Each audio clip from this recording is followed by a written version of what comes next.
Good morning my dear students. आज मैं आपको क्लास 12 मैथ का lesson 6.1 application of the derivation का क्वेश्चन नंबर हम आपको 13 एग्जांपल का लेके आए। क्या दिया? Find the interval in which the function given by f(x) = sin x plus cos x 0 less than = x less than = 2 pi. ठीक है, अब यहाँ पे हम जब हमारा f(x) दिया है, पहले यहाँ पे f(x) लिख लीजिए। आप क्या दिया है? sin x प्लस क्या दिया है? cos x। अब इसका आप डेरिवेट कर लीजिए, f डैश x निकाल लीजिए। ये sin x का डेरिवेट करेंगे तो cos x आएगा, माइनस cos x का करेंगे तो sin x आ जाएगा। ठीक है, अब यहाँ पे f डैश x = 0 ले लीजिए। ठीक है, तो cos x minus sin x कितना हो गया? हमारा 0 हो गया। cos x sin x हो जाएगा ये। अब यहां हम लिखेंगे बोथ साइड हम cos x का डिवाइड कर लेते हैं। cos x से both side cos x divided.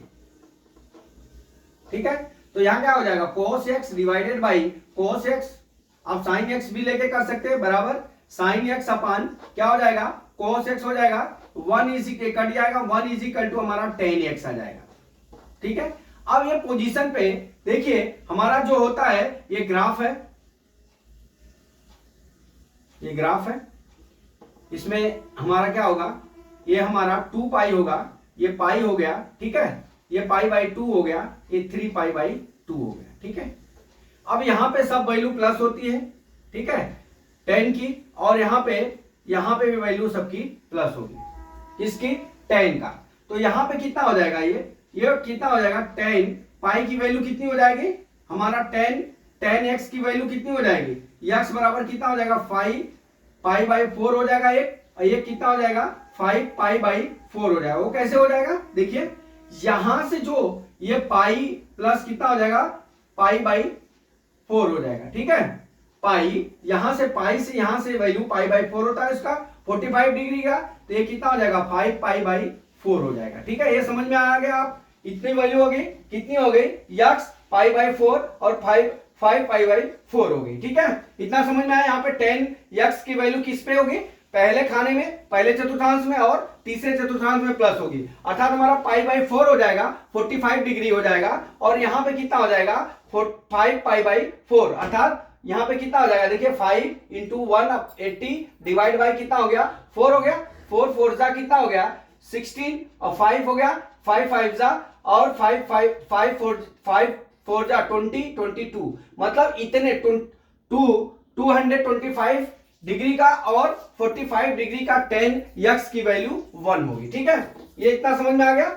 अब यहां से हम एक लाइन खींच लेते हैं। देखिए यहां से 0 है और यहां पे 2 पाई है। ठीक है, 0 2 पाई अपना यहां पे दिया हुआ है, 0 से 2 पाई यहां हमने एक लाइन खींच लिया, 0 से 2 पाई।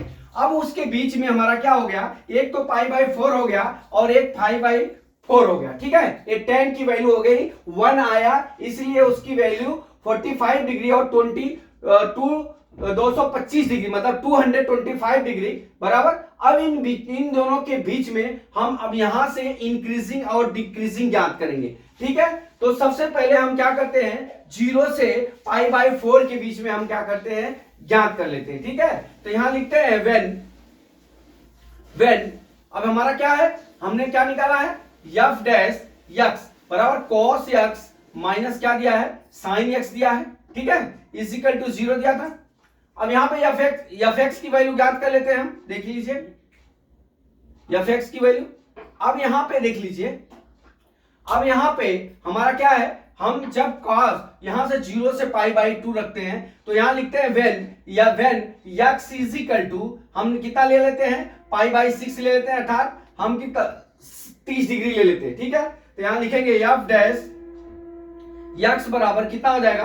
देखिए f डैश x मत करिए, यहां पे cos pi by 6 minus sin pi by 6 हो जाएगा। ठीक है, बराबर 0 के हो जाएगा। ठीक, अब यहां पे देख लीजिए ये √3/2 हो जाएगा, ये माइनस कितना हो जाएगा? 1 हो जाएगा, बराबर 0 के। अब इसकी वैल्यू मान लीजिए √3 की वैल्यू 1.3333 इतना आता है, बराबर। ठीक है, अब माइनस कितना कर लेंगे? अपान 2, अब तो यहां पे ये 1/2 होता है, ठीक है। अब यहां पे -1 कर लेंगे, अपान 2 हो गया, तो इसकी वैल्यू कितनी हो जाएगी 0.3333 डिवाइड बाई 2, जो हमारा ग्रेटर देन किसके है 0 पे, ग्रेटर देन 0 है। तो यहां पे इसकी वैल्यू क्या हो जाएगी हमारी इंक्रीज हो जाएगी, क्या हो जाएगी वैल्यू इंक्रीज हो जाएगी। अब यहां पे हम लिखेंगे 0 to पाई, हमारा क्या हो गया पाई बाई 4, हमारी वैल्यू क्या हो गई इंक्रीज हो गई, ठीक है, ये समझ में आ गया। अब चलते हैं दूसरा पे। दूसरा हमारा क्या है 0 से पाई बाई 4 के बीच निकाले। अब हम यहां क्या करेंगे पाई बाई 4 से 5 पाई बाई 4 निकाल लेते हैं। अब इसके बीच के हम क्या ले लेते हैं पाई बाई 2 ले लेते हैं, क्या ले लेते हैं हम पाई बाई 2 ले लेते हैं। देखिए अब यहां हम लिखते हैं cos x minus sine x बराबर 0 के। यहां लिखते हैं when x is equal to pi by 2, यहां लिखेंगे pi by 4 to pi by 4 to pi 5 pi by 4, ठीक, यहां लिख लिए। अब यहां लिख लीजिए cos x की वैल्यू कितनी हो गई पाई by 2 minus cos minus sine pi by 2, ठीक है, बराबर 0 के। यहां देख लीजिए इसकी वैल्यू 0 होती है, इसकी वैल्यू -1 होती है, बराबर 0 के। -1 बराबर 0 के, अर्थात -1 less than is equal to 0, ठीक है। यहां पे वैल्यू क्या हो गई डिक्रीजिंग हो गई, यहां पे वैल्यू क्या हो गई डिक्रीजिंग हो गई, ठीक है। अब उसी तरह से हमारा 5 पाई 4 और 2 पाई के बीच में हम क्या ले लेते हैं, अब यहां पे ज्ञात कर लेते हैं इंक्रीजिंग है कि डिक्रीजिंग है। अब यहां पे हम चलिए यहां पे ज्ञात कर लेते हैं, नीचे लिख लेता हूं, यहां पे नीचे लिख लेता हूं, देखिए यहां लिख लेता हूं when x is equal to 3 pi by 2, ठीक है। when x is equal to 3 pi by 2 मतलब 5 पाई बाई 4 से 2 पाई बाई के बीच में, मतलब 5 पाई और बाई 4 और 2 पाई के बीच में, ठीक है, इतना लिख लिए। अब यहां पे हम करते हैं क्या cos x 3 pi by cos 3 pi by 2, ठीक है, माइनस साइन 3 पाई बाई 2 के, ठीक है। अब देख लीजिए साइन 3 बाई 2 अर्थात कितना हो गया, देखिए 3 इंटू 180 अपन डिवाइड बाई 2 बराबर 90, ठीक है। अब यहां क्या हो जाएगा cos 270 माइनस साइन 270। अब यहां cos 270 का वैल्यू हमारा कितना होता है 0 होता है, और साइन 270 की वैल्यू क्या होता है हमारा -1 होता है, तो ये बराबर +1 हो गया, ग्रेटर देन 0 हो जाएगा, जो हमारा ग्रेटर देन 1 से ज्यादा है, ठीक है।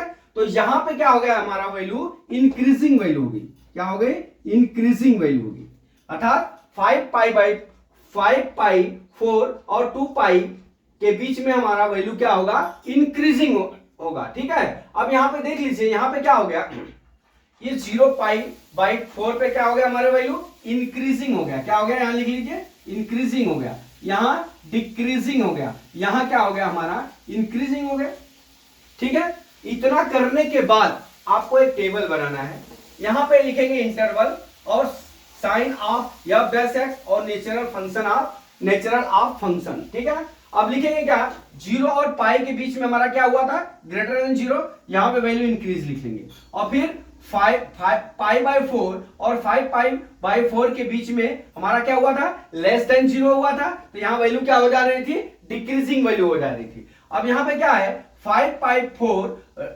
और 2 पाई के, यहां पे इसकी वैल्यू क्या हो जा रही थी ग्रेटर देन 0 के, यहां इंक्रीजिंग हो गई, ठीक है। लेकिन डियर इतना लिखने के बाद आपको जो है आंसर कैसा लिखना है मैं आपको यहां पे बताता हूं, यहां पे मिटा के देखिए आंसर आपको इस तरह से लिखना है। देखिए क्या लिखेंगे, देखिए यहां पे पहले आप बड़ा कोष्टक बना लीजिए, ठीक है, क्या है 0 पाई बाई 2 पाई बाई 4।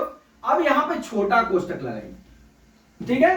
फिर अब दो जगह अपना जो है इंक्रीजिंग हुआ, यहां देखिए यहां पे यूनियन लिख लीजिए, ठीक है, यूनियन लिख लिए।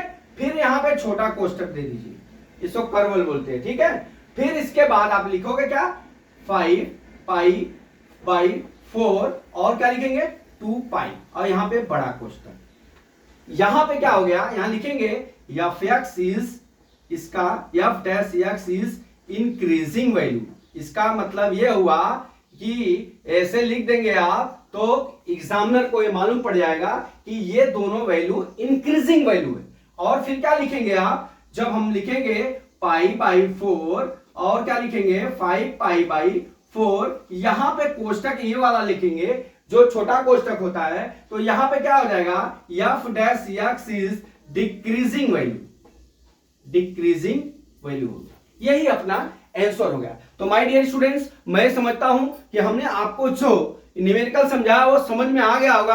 अगला न्यूमेरिकल कल मैं फिर लेके आता हूं। जय मां सरस्वती, जय भारत माता, जय जवान, जय किसान।